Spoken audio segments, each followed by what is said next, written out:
Thank you everybody for coming, and thank you for the chat beforehand. So you've already met me and Dan just briefly. So my name's Simon Carter from Pi Digital. I'm the Power Platform lead, which if you know much about Office 365, you may have heard of. If you haven't, don't worry, I'm not going to bore you about it now, but that's my role here. And I'm joined by Dan. Dan, do you want to say hello and introduce yourself? You may need to unmute yourself. Yep, I need to unmute myself. Hi, my name is Dan. My name is Daniel Sykes, and I'm an Office 365 consultant working at Pi Digital. Thank you, Dan. Yeah, so what we're here to talk about today is how Office 365, or broadly speaking, Microsoft 365, which is kind of the new name for the whole stack, how it can be used within digital education. Obviously, it's a big topic at the moment because of everything that's happening and people not being allowed to go to schools, colleges, universities, etc. But these, the tools that we're going to talk about today and the way we're going to talk about working are actually long-term augmentations, perhaps, to the way you currently are administering it. So there's a short bit of presentation at the beginning. Then we've got quite a few demos for you. I'd like to ask you to keep questions till the end, but if you have any burning questions, or if we're about to move on from a topic and we haven't covered it fully, do feel free to shout up. In fact, if you were to wiggle your mouse now and you get the share bar at the bottom of the screen, you might see a little hand icon. You can actually literally put your hands up, which is a nice feature and probably pertinent to what we're talking about today, actually. I'll leave the team's demo to Dan later on now. So this is what we're going to do. We're going to have a brief look at the beginning about what we're going to do, who we are, how we help people, etc. Then, as I said, Dan's going to take you through how to use Microsoft Teams. I'm going to show you Microsoft Forms. Back to Dan for some stuff on SharePoint, and then we're going to be looking at how you can share videos, etc., using Stream. And throughout this, what you're going to get too is a look at how everything goes together, which is crucial. One thing about this, and one thing that Microsoft have done really well, is to integrate everything. So Teams and SharePoint work seamlessly together. Forms and Stream go together. Stream with Teams, etc., etc. So you're going to see all of that as we go through. As I said, because this is being recorded, you'll be able to watch it again on catch up later on if you like. We should be putting it on YouTube. And we'll send a link out to everybody as well. So don't worry if some of it you don't fully remember afterwards, because you'll be able to catch up in the future. So as I said, we work for a company called Pi Digital. Pi Digital are a digital agency in the heart of London. One of the things we're really passionate about is digital transformation, both in business and in education. We support the whole life cycle through from inception. So people deciding this is what we want to do, but don't know how to do it. We help with that through to actually onboarding people onto platforms and applications, supporting, helping with communication, training, onboarding, etc. And what we found is actually going forward, there's a lot of parallels between doing this with business and with education too. So, and hopefully you'll see from what we're showing you that things can be adapted for all sorts of different scenarios. So we're doing this today based on our experiences, etc. But hopefully you'll be able to latch on and think, yeah, that will work for us perfectly in that in our situation. These are some of the services we have done. We offer in the past. Sorry, these are some of the services that we offer. I won't spend too long on that today because we did have a little bit of a late start. But feel free to pause the video on this when you're watching it and catch up there tonight. Okay, so we're talking today about digitizing education. And as I said before, although this might seem like this is really relevant, really pertinent because of the pandemic and etc., but this is something we really believe is for the future, for the next 2 years, 5 years, 10 years. The advantage of digitizing part of your offerings is that it can enhance what you already have. It gives people, as in the workplace, greater flexibility and accessibility. Something like this, for instance, this is a de facto course, if you like, and we're all doing it from our living rooms, bedrooms, kitchens, etc. I'm doing it, as you saw in my video before, from a fake lecture theatre, but we could be anywhere in the world. Also, accessibility too, not just in terms of when people consume content or how people consume content, but as you'll see as we go through, Office 365 has accessibility baked right into it in some places, whether that's automatic captioning, the ability to set your own themes, you can switch to dark theme, etc. So there are a lot of options there.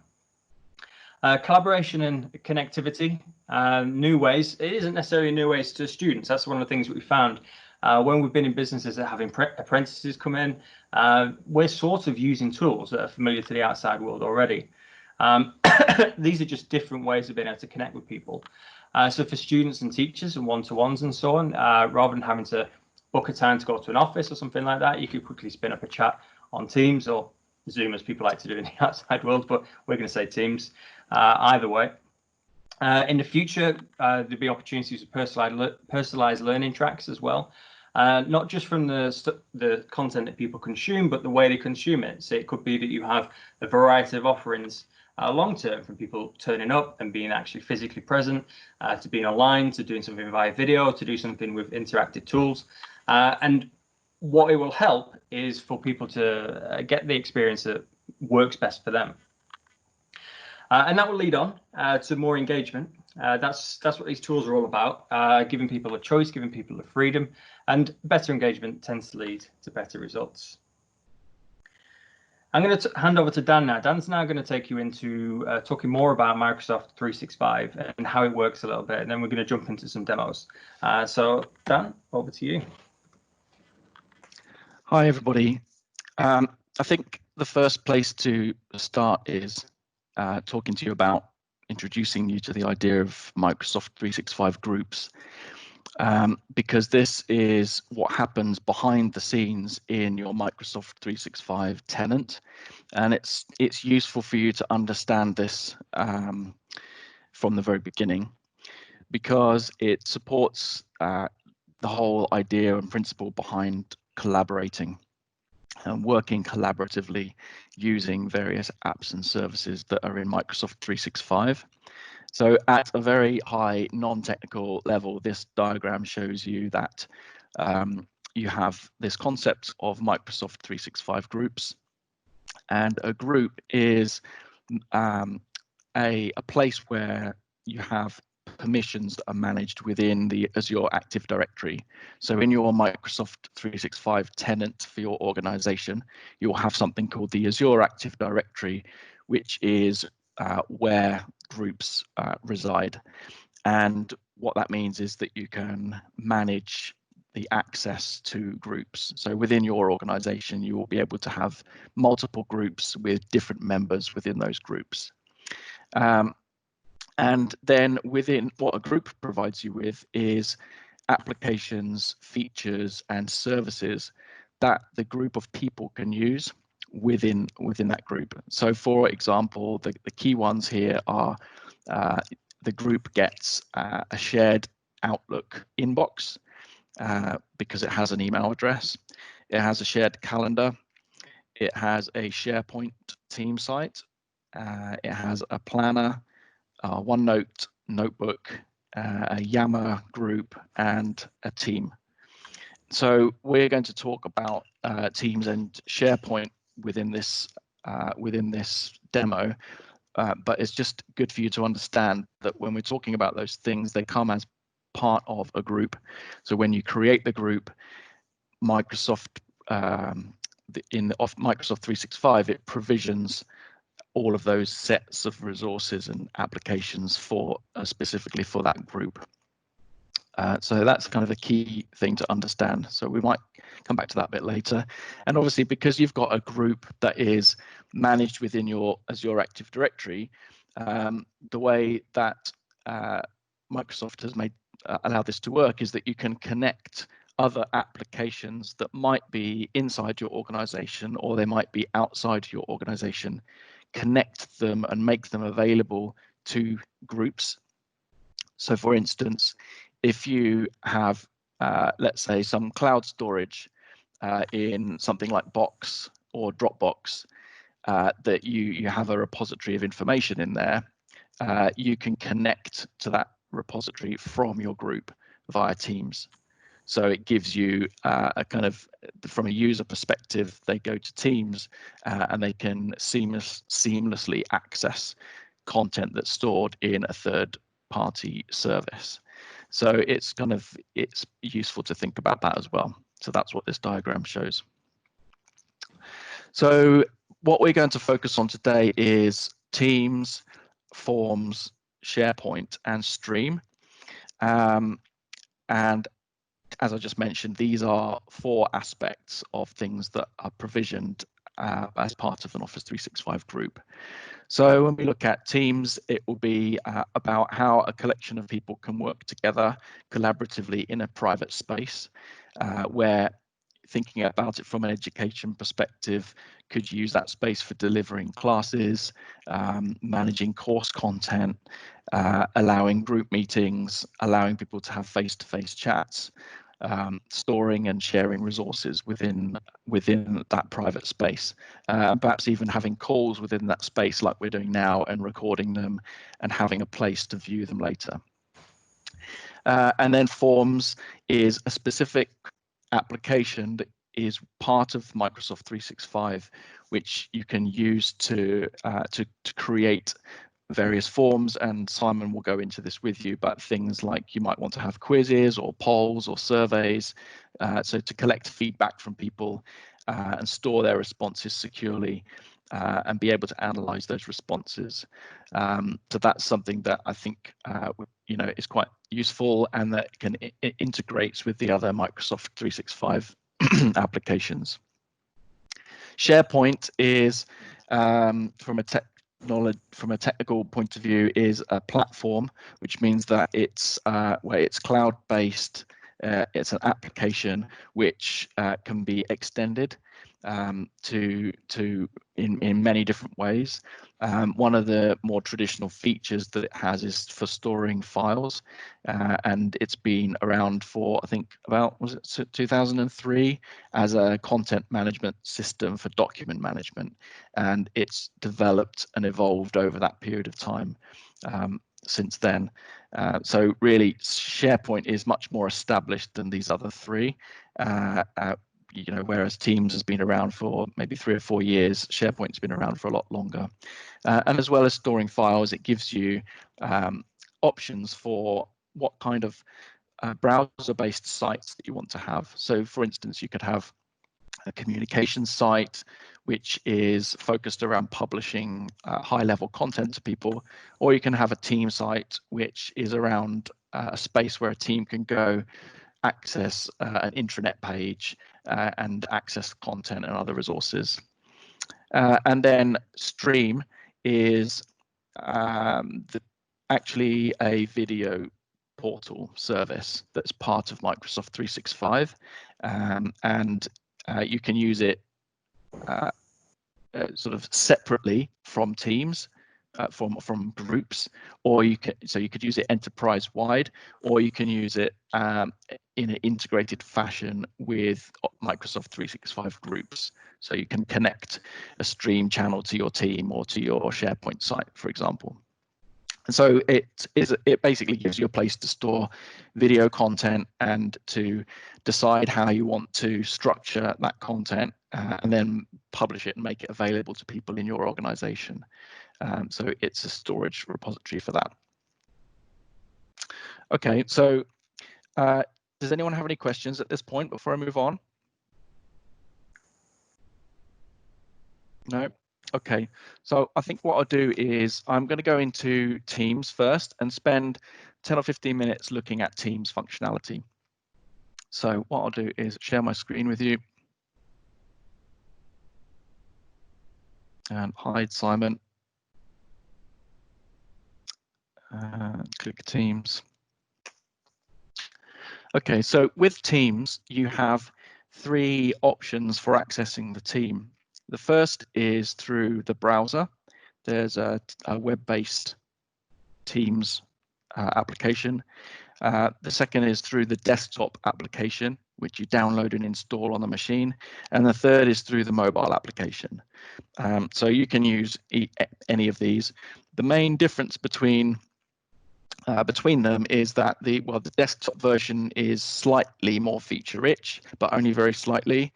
I think around web conferencing, but really there's not a lot of difference. But obviously a lot of people like to have a desktop application and work from a desktop application, so that's why that's available. The mobile version is really good. and it gives you all of the same sorts of things, but in a slightly cut down version, as you'd expect from a mobile version. So you can, in the mobile, you can still get access to your chat, your activities, your chat, your teams, your calendar, your calls, and all that kind of stuff, but it just looks different for a mobile. So what we're looking at here is the Teams desktop application, and on the left-hand side, you can see that you've got a navigation bar. At the top, I've got activity, which tells me what my gives me my notifications where I've been notified about something. I've got chat, which is one-to-one chat or one-to-group chat, depending on how I use it. Teams, which is my list of teams that I'm a member of. Calendar, which is a Teams calendar, which is integrated with my Outlook calendar. I can use either Teams or Outlook, and they will both be in sync with each other.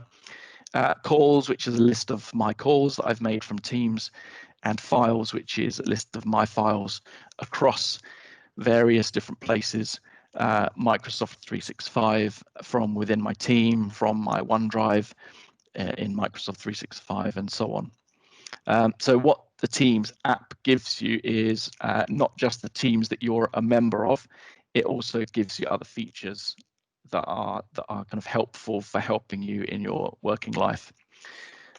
So what we're looking at here first is the teams list. I've got some hidden teams under here which you don't need to see, but what I can do with a team is I can pin it or show it, if you like, in my list of priority teams. And this is one team here called Computing and IT. So if you remember the diagram at the beginning, this team was created in the Microsoft 365 Admin Center, and it has a team, it has a SharePoint site, it has a mailbox, and it has a calendar, and it has lots of other kind of integrated features. What we're looking at here is the Teams part of it. So what you will see is my team here, and then these items here are called channels. And a channel is a way of separating out different conversational and content themes. So, for example, we might have a training course on computing and IT. Every team will have a general channel by default. That's the minimum that you get, and it will be called general. And anyone in the team can access that. And then you can create channels. So we've created a set of channels here for what might be modules on a training course. And just so that you're aware that at the top here, when I click these three dots, you've got various options, and I can click Manage Team. And in the team, this is where we've got the list of owners and the list of members and guests. So what this means is Simon is the owner of this particular team, so he can manage access to the team. Members and guests. Members will be members of your organization, and guests will be anybody that you add into the team from outside of your organization. So if you remember that the permissions group for the team access is stored in the Azure Active Directory, you can look up people from within your organization. So for instance, I can click add member, and I can look up Vanessa is in our organization, and I can add Vanessa to this team, and I can add her as well, a member or an owner. Actually, because I'm not the team owner, then I'll have to send a request, and Simon will get that request, and he will then approve or decline it. In the same way, you can also click add member, and you can look up external people. So I can put in my live address, for instance, or my Gmail address, and actually, you should be able to add external people in. Basically, we've not got that set up in this admin center. But anyone with a Gmail address or a live address or external organization, you add them in as a guest, and they will be able to access the same resources, the same folders, the same conversations that you allow them into. And in your Azure Active Directory, they are given a kind of a thumbnail in there with their email address, and then some extra bits which say that this is a guest person. Let them into my Microsoft 365 tenant and to this particular team. And they don't need a license.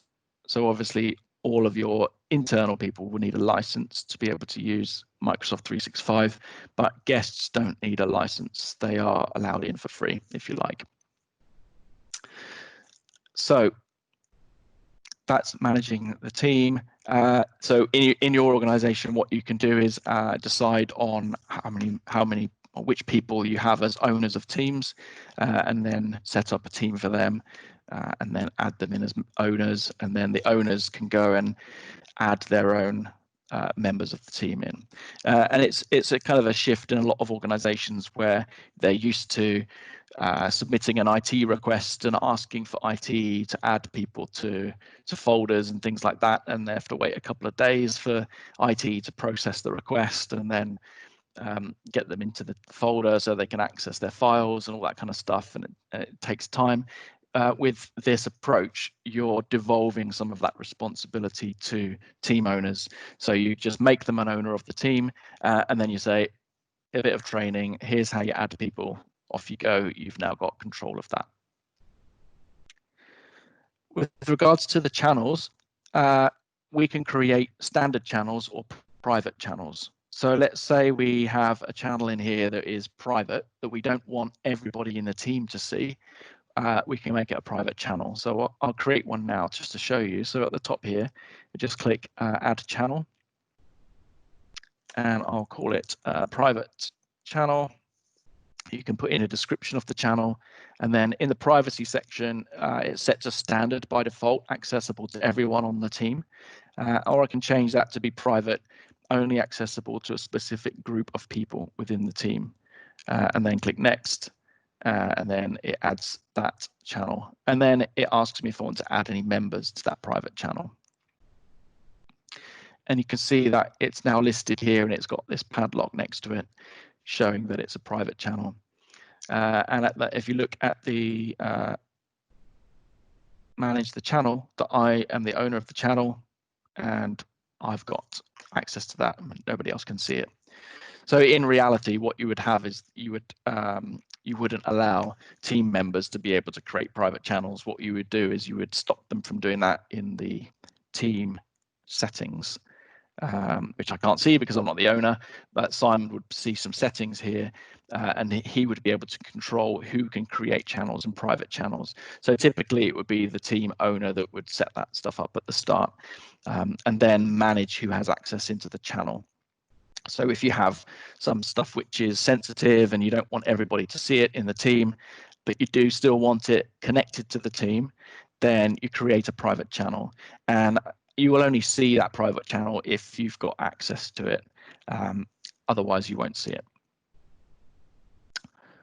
Okay, so with regarding channels then, we've got one here called Introduction to Computing, and you can see that each channel has got a posts section, which we're looking at here.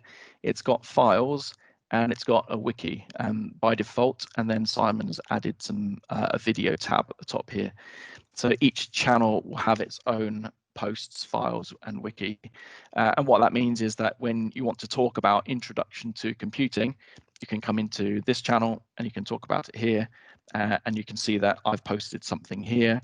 I've mentioned the channel, and that means that everybody in this channel will get a notification in their activity feed to say that I've mentioned them, and they'll be able to click there, and that will take them to that channel. People can come along and reply. So I didn't get a response on that, so I can say, please reply at Simon, and then Simon will get a notification. So I can mention the channel, or I can mention Simon. You can mention the whole team as well, actually. And then the idea is that instead of using email for all of your conversations, that you can use Teams for your conversations. You don't have to replace email with Teams.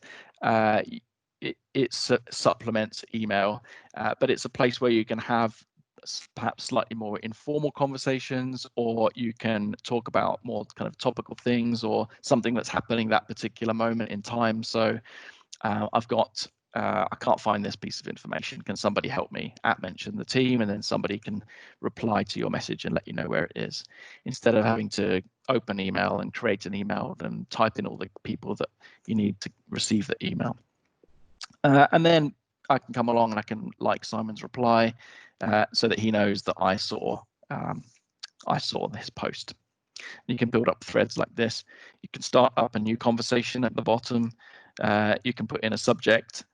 You can make it an important announcement. You can post it across multiple channels if you want to within the team, and so on.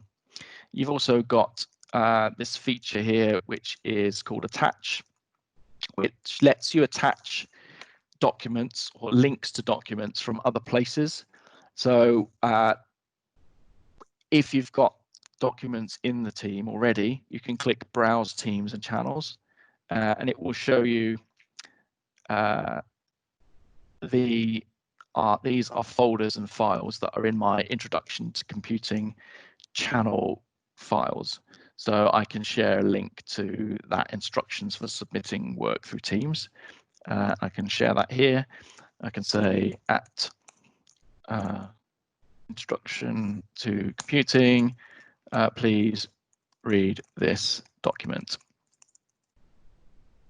and post it. Everyone gets notified, and they come here and they can click the document and they can open it and they can read it in Teams. So they don't have to have an email attachment and then decide what to do with that, or can't find it later, or have to decide where to save it, that kind of thing. And because we're working on a document together, I can click conversation up here. You see how this is Word, but displayed within the Microsoft Teams application. I can edit it in Word Online in the browser, or I could download it, or I could open it in the Word desktop app and work on it from there. But for now, I just want to have a quick read, and then I can actually add something about that in the conversation feed and post that, and then close the document. And you can see that it's just added to the conversation thread about it. So it's a way of, and what I might say is, please like this post when you've seen it, just so that I know that you've read it. And it's a kind of way of just testing what your adoption levels are for this. Okay, so that's conversations. The other thing is that Teams is designed to be a little bit more informal than email. So you have all these other things. You've got emoticons and GIFs and stickers.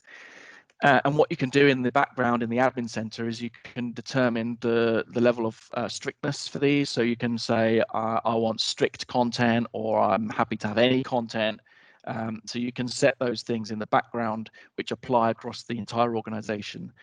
So you don't have to have not safe for work content. The other thing is, if you are a team owner, you can actually, in the team settings, you can actually switch these three things off. So you don't have to have those there at all. So it depends on what kind of style of, kind of stuff that you're willing to have in your organization. From what people I've worked with, nobody's ever turned them off. You've also got this little camera icon, which might be hard to see, but if I click that, it starts an impromptu meeting in Teams within this particular channel. And I won't do it now because it will hang up on you all, but it will start a meeting, and I will, if I'm in this channel or I'm in this team, I will see that at the top, I will see that there's a meeting going on, and I can click join, and I can just join. And if you need to, you can add participants manually as well if you can see that they're not joining. So that's the equivalent of turning up at someone's desk, or turning up at a cluster of desks and saying, "Hi everyone, I need your attention for a couple of minutes." So that is the posts section, and then within the files as you saw just now, there are some folders and some documents, and I can, at the top here, I can click new and I can create new folders and I can create new documents, and I can create whatever filing structure I want to have in here. It's completely fine. So people can create their folder structures, and within these store files and documents. I can upload from my desktop, from other places, and I can sync this. I'm not going to do it, but I can sync this to my device, and it will appear as a folder in my File Explorer or my Finder if I've got a Mac, which means that I can work from File Explorer using these folders. Copy link, download, add cloud storage. As I mentioned previously about connected apps, if I click add cloud storage, you can see that it says select your cloud storage provider to add a folder to this channel. Everyone with permissions to the original folder will be able to access it in Teams. So you can add things like Dropbox folders or Box folders, ShareFile and Google Drive folders, and it will just ask you to log into that particular provider and choose the folder that you want, and then it will appear here as a folder, which means it's kind of seamless. So it's another way that Teams brings content together. And then open in SharePoint, because these files are actually and folders are actually stored in SharePoint, and we're looking at them through Teams. Then I can click open in SharePoint, and it takes me, if I'm in the right browser, it takes me to, oh, that's the wrong browser. Sorry, let's just close that.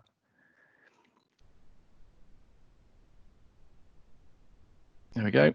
It takes me to the SharePoint site and the document library within SharePoint that stores these documents. And here you get a set of other features which we can perhaps talk about later. But that's the idea with that. So let's just go back to Teams, posts and files. At the top, you see that Simon's added videos. I'll let him talk to you about that. There's a wiki, which is by default is there. Personally, I've not seen a lot of people using it, but I think it's quite good because what you can do is you can create pages and sections within this wiki and add content. So you just add sections and add content. It's a good way of storing resource information. So if you've got a course that you're running, and there are lots of URLs that are handy for people, like YouTube videos or knowledge out there on the internet that's useful, or you want to put passwords or login details for things for your team, you can put it in this wiki, and then it's just always there.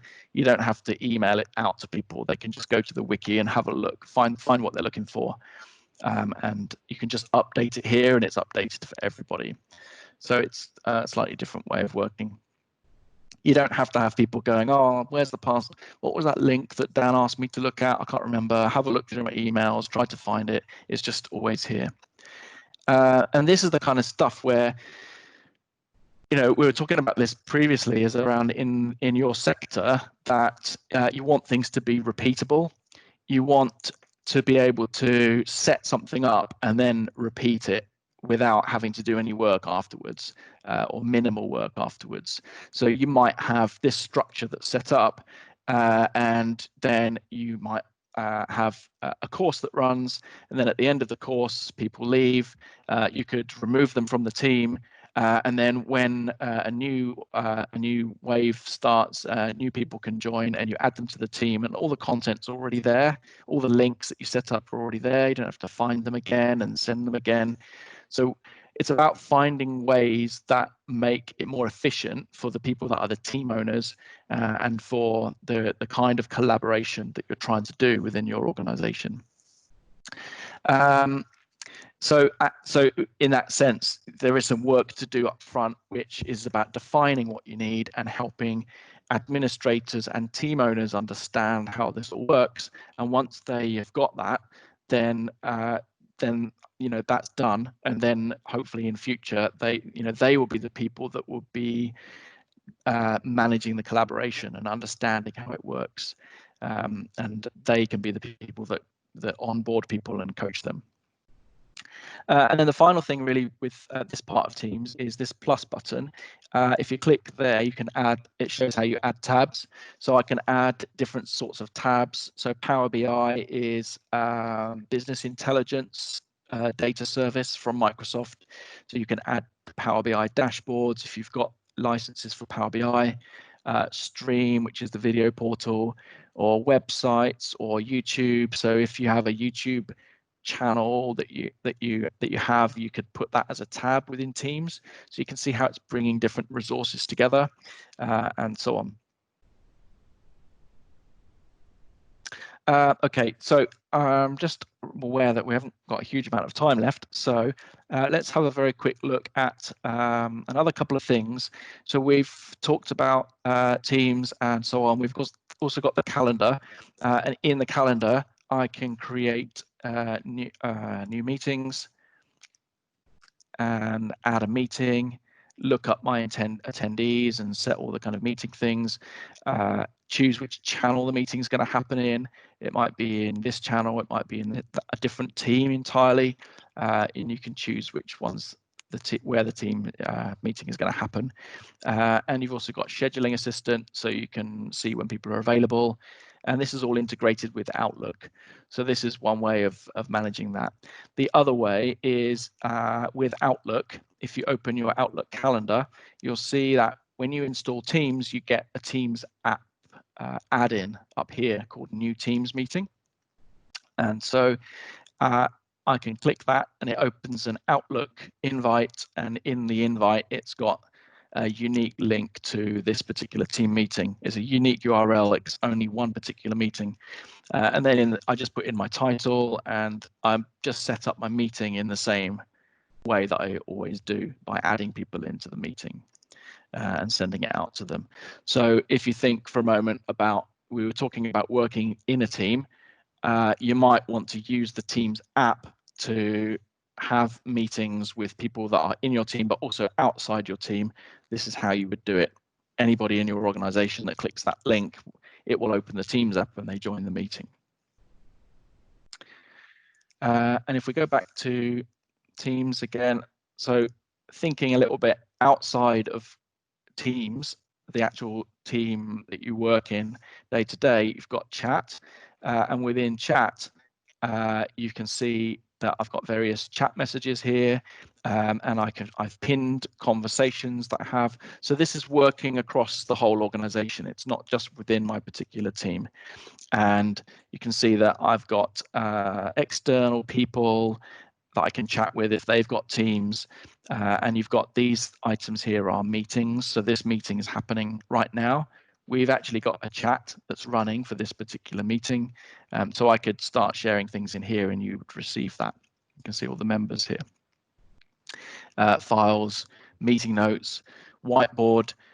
If you've got lucky enough to have a tablet with a stylus, then you can use the whiteboard in the meeting and draw on there.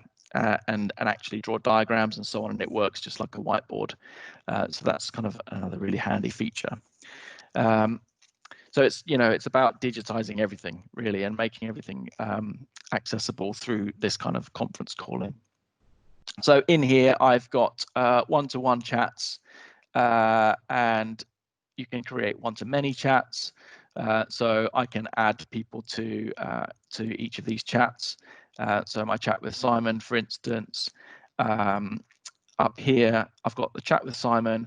I can also add people or remove people. So I can add people to this chat and have a chat with 2 or 3 people. And you can see that we've got this video calling, audio calling, and screen sharing. So I can message Simon and then have an impromptu call with him, or a screen share if I need his help with something. And obviously, if he's out and about and he's on his mobile, then he will get that. He will get that through his mobile app, and he'll be able to join the meeting from his mobile app. So it's got that kind of flexibility built in.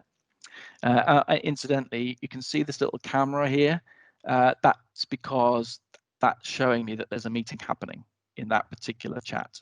so it's kind of connected.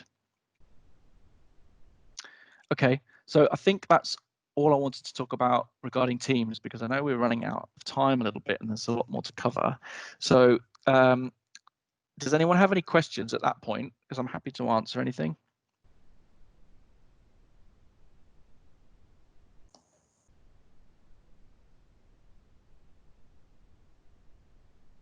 No?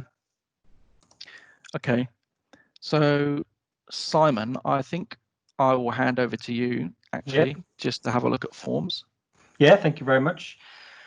Okay, yeah, so we're going to have a quick look at Microsoft Forms. No doubt you guys have... Oh, sorry, I just see that Helen's put her hand up. Go ahead, Helen. Oh, don't worry. I was just going to ask, is there a way to prevent guests from downloading your files if we've got sort of information that has copyright sensitive and you only want to view them and you don't want them to share those documents?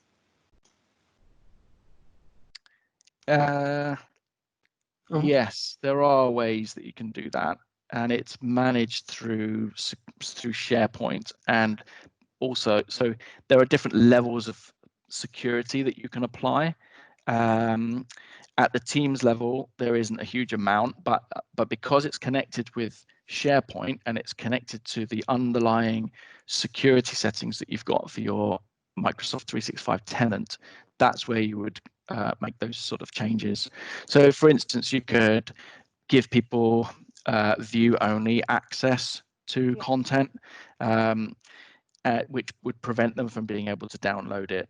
And there are other things that you can do in the overall tenant around sensitivity labels and sensitive content, which basically are policies which would encrypt content that stop it from being used outside the organization. So if people did download a bunch of documents and put them on a memory stick, when they tried to open them, that it wouldn't work.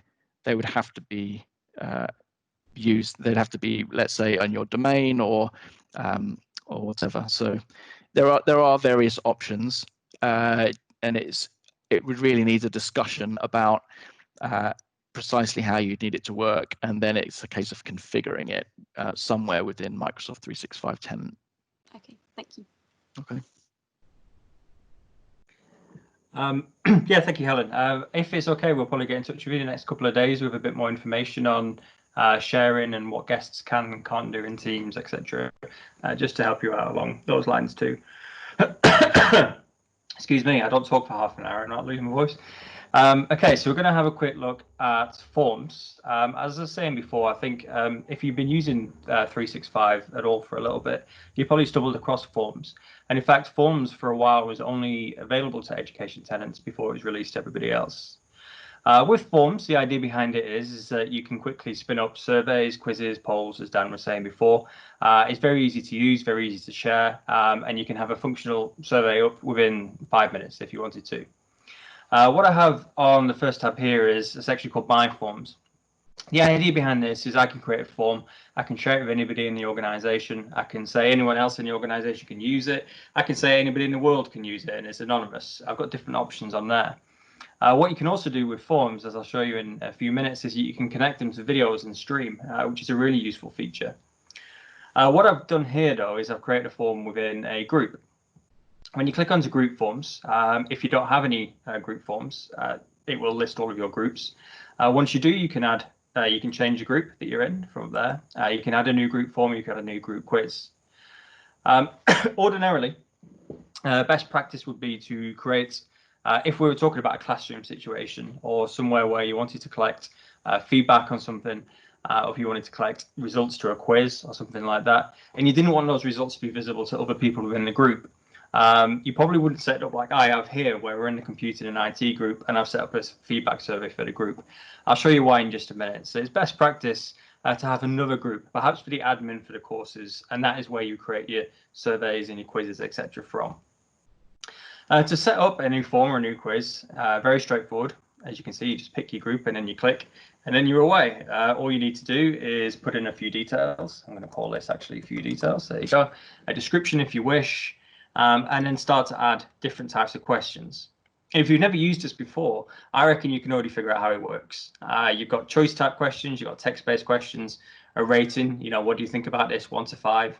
A date. You know, when do you leave in, etc., etc., and all sorts of different ones there. You can split it up into different sections, and you can do branching as well.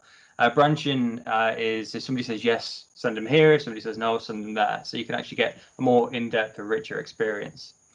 When you add a type of question, there's various things you can do. You can say whether it's mandatory. So here we have it's required there. You can add images to some of them. As you're typing away the question, it often will suggest, it's not going to do it now, is it?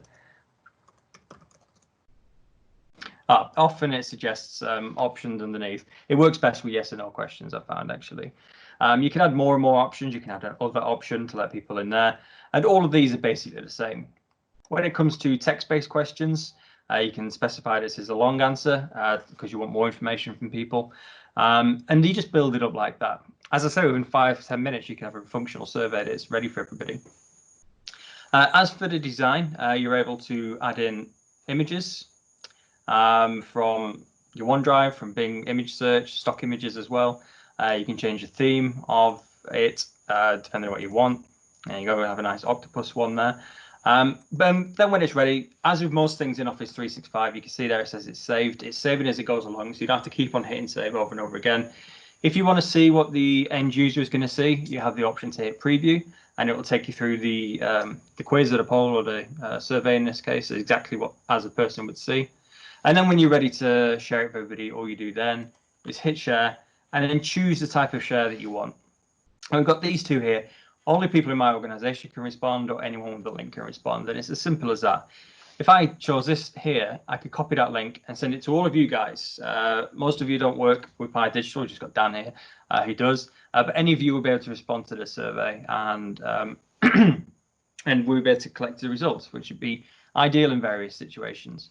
As I say, if you want to keep it to people in your organization, you do it like that. Another difference between the two is if you choose that option, it also collects the user details. So if you want to set up an anonymous survey, so to get real feedback from people, then you would probably want to use this one. Anyone with a link can respond, and then put a name field in if you like, but say it's optional, perhaps. As for the responses, once the people start filling it in, you get an overview of the responses here, how many you've had, how long on average it's taking people to complete, which is especially good for things like quizzes, because you don't want it to take too long, you don't want it too hard, perhaps. You can also open the file in Excel, and this is what I was talking about earlier on when I said that it's a good idea to have your group forms in a different group to the people you're sending it to, because it actually stores a file in SharePoint. If I click open in Excel, it's opening up here. This is where I would see all of my responses to this. But if I just click up a little bit, that's going to take me back to the SharePoint site where this is stored in the document library. And Dan's going to show you a bit more about SharePoint in a few minutes. But what you can see here is we've got two results files. These are both from Microsoft Forms. And what you'll recognize from here is all of the different channels that we had before. And if I click on Introduction to Computing, you can see it's the files that we have in Teams, which means, as you would expect, that the security on this means that anybody in the team can see the results of the survey. So it's a good idea to set them up somewhere else. What you can also do, as I mentioned earlier on, is create forms that are not within the group. Here I've got one, Introduction to Computing, a survey about the Internet of Things. This is going to store the results in my OneDrive, which I can then choose to share with other people if I wish. I've created this to go hand in hand with a video, so when we look at streaming in just a few minutes, we'll see how all that goes together. But I'm going to briefly hand you back over to Dan now, so we can have a bit more of a look at SharePoint. Okay, let's just go back to here. Okay, so this is the computing and IT team, and this is the team site. So if you remember at the beginning, we talked about Microsoft 365 groups. When we created the group, actually, I'll show you this is in the back end in the Microsoft. Sorry, I'm in the wrong particular browser. This is a different Microsoft 365 tenant. This is my landing page with all of my Office 365, Microsoft 365 content, and then I've got an admin. Because I'm an admin for this tenant, I can see the Microsoft 365 Admin Center. And within here, I can manage all of the users in the organization. So I can see active users. So I can see a list of all of my active users and what their license is and all that kind of stuff. And then here, where we've got groups, this is where I can see a list of all my groups. I can add groups and so on. You can see they've all got a unique email address and so on. So when we create a group, it gets all of the features that I talked about at the beginning in that diagram. So what we're looking at in here is a SharePoint site, which is part of a private group called Computing and IT. And you can see that the membership, there are 2 members of the particular group. So it's that concept. So that's why it's connected to Teams. That's why you can see the files, because the files for the group are stored in SharePoint and you can access them through Teams and through SharePoint. So, but apart from that, you've also got, I mentioned that you get a shared notebook. So within this particular SharePoint site, you can see where I've got access to the notebook on the navigation there. And it gives you the actual notebook which is shared for this particular group. So here we could create all of our sections and various pages and make all of our notes. So you don't have to bring a paper notebook to the meeting anymore. You can bring your laptop and you can use OneNote and you can put all your notes in there. Maybe nominate one person to take the notes or whatever you want to do. You could put all of the actions for a meeting in the same place, and then everyone's got access to them, everyone within that team. And then just going back a level back to the battery low site. Here you've got documents, the notebook, and then at the top where it says home, if you click home, it takes you to the main page for that particular site. This is a team site, and what you can do on the team site is you get these out of the box features or web parts that they're called that you can add. So you've got news items, quick links, a quick view of the documents, any activity on documents. And this is a sort of team site. So that's for the group, but obviously the other thing you've got is more of a communications type of site, which is this Pi University site here, which is a comms site, which you could set up as an intranet page and in SharePoint, and you can give access to everybody in the organization, and they can get content from here. So they can get news, they can get, you can put events, documents, and you can make this page look really however you want it to look by going to the settings for the site and looking at change the look and feel. So you can change the theme, you can change the header, the navigation, the footer. You can change, you can put in different site designs. And the other thing you can do is if you click edit here, if you're the owner, you can edit how the page looks. So you can see on the left, or you might be able to see, is you can add sections. So I can create a 1 column, a 2 column, a 3 column section, or different types of sections. And then within each section, I can add these web parts. So within this particular section, I can click this plus sign, and I've got all these different options for web parts that SharePoint gives me. And so it's really up to you how you want to design it, but you can see that you've got featured web parts for text, image, file viewers, links, embed, highlighted content, which is really powerful how you can display certain types of content from different places within this site to give people easy access to it. And you can define all different types of criteria for, so by default it's recent documents, but if you edit that web part, you can see on the right that you get all kinds of options. So where the content comes from. So from the site, from other sites, from all sites, from a document library, what type of content, documents, pages, news items, videos, images, filters. You can filter it by certain things, you can sort it, you can choose different layouts. So SharePoint gives SharePoint from a sort of intranet point of view gives the owner lots of different ways of configuring the content to display what they want. And you know, we talked about things being repeatable. Once you get the formula right, then you can repeat it again and again for you know, a new intake of students, for example. Once you get the structure right, then it's there and you can repeat it again and again. You don't have to keep coming up with new ways to invent content, or you can come up with a template that you decide this is going to be our template and this is the way that all of our sites are going to look, and then that makes it easier for people to be able to edit this kind of stuff.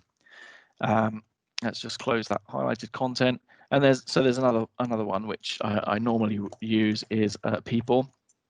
So you can just add in people, and I can put in Simon, and I can put in Vanessa, and you can add them in there and publish the page. And because they're part of the organization in Office 365, you've got this sort of hover over thing where you've got links to things. So I can send an email to Simon from here, or I can have a chat, and that will open a new chat with Simon in Teams. I've got Simon's LinkedIn connection there apparently, and various other things, and files that Simon's been working on recently.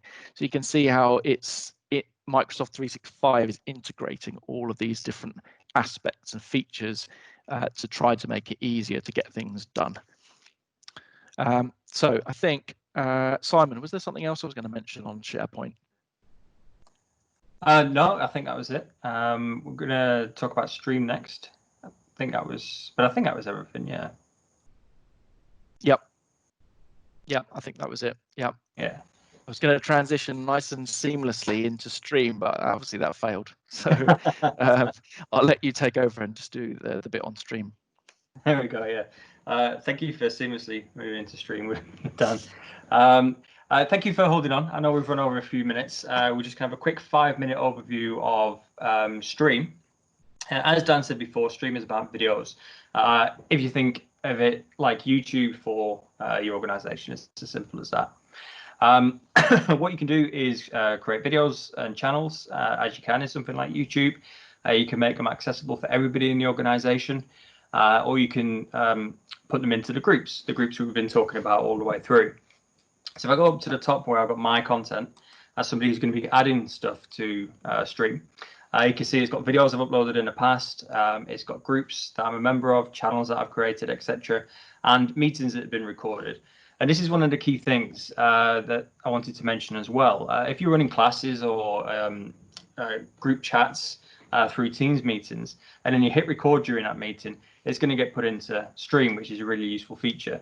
It will be there within the channel as well, which is also handy. But if you had a long chat since then, people would have to scroll back up to find the meeting. They can actually come and grab it just here. So this will show me all the meetings that I have been a part of, that I have access to, that have been recorded, which is handy. If you wanted to create something here, I can create a video, I can run a live event. Incidentally, there is a feature in Teams called live events as well, which you may have heard of. That's where we would probably recommend you were going to do that. And the difference between the two, between a Teams meeting and a live event, is really how you interact with the audience. So with a Teams meeting, it's like this. We can all chat to each other, which is great. You can ask questions live, etc. You can have up to 250 people, I think it is, in a meeting. With a live event, you can have up to 10,000 people attend. But the difference is they don't have a voice. They can ask questions by text, but you're broadcasting to them, if you like. So that could be a feature that you look into in the future. Live events are automatically recorded, so you don't have to even hit a button for it to do that. So it could be something useful for you. So I'm going to jump into my channel I created earlier on. This channel I've created within the group. You can see that it's within computing and IT. I was going to do that, incidentally. You just go create channel, and then down here you've got the opportunity to add it to one of your groups. So I would realistically, if this was my course and I had a channel for each module, I might create a channel within Stream for each module as well. It just makes sense. Once you've done that, you go into the channel, and then you can add videos to it. I could do it from here. So upload a video. It'll ask me which channel. Once I'm in the channel, I can actually just drag the video on there or select the file. It could be stored in SharePoint. It could be on my desktop or something like that.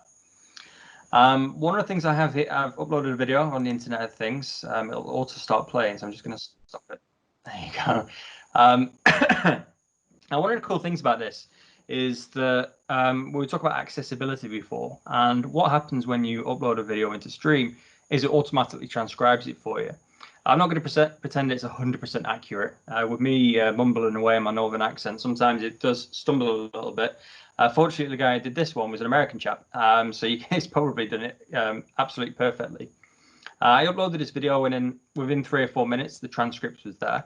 You'll notice there's a pencil up on the right-hand side. So if you do notice that things are wrong, then you can actually edit the text and when it was said, etc. So it's a really useful feature. Here, anybody who needs to use it could hit the CC button and get the captions on there too. What's also good about this, or the fact that it does this, is it makes this searchable. And this is really a huge feature for people who they learn via a video, and then when they're revising later on, they want to go back and find that video and they can't remember what it was called or where it was. Then all they need to do is go up into the search and type what they want to search for. I'm going to type for the word wonderful.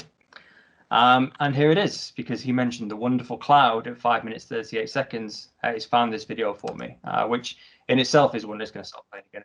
There you go. In itself is wonderful. So this is a really useful feature. One of the other things that's incredibly useful is the interactivity. So here you're able to add forms that you created in Microsoft Forms and choose where they're going to appear in the video.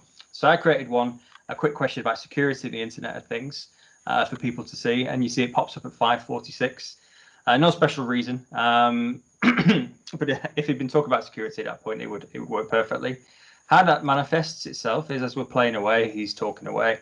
I'll probably go a little bit further. I'm a bit behind on that.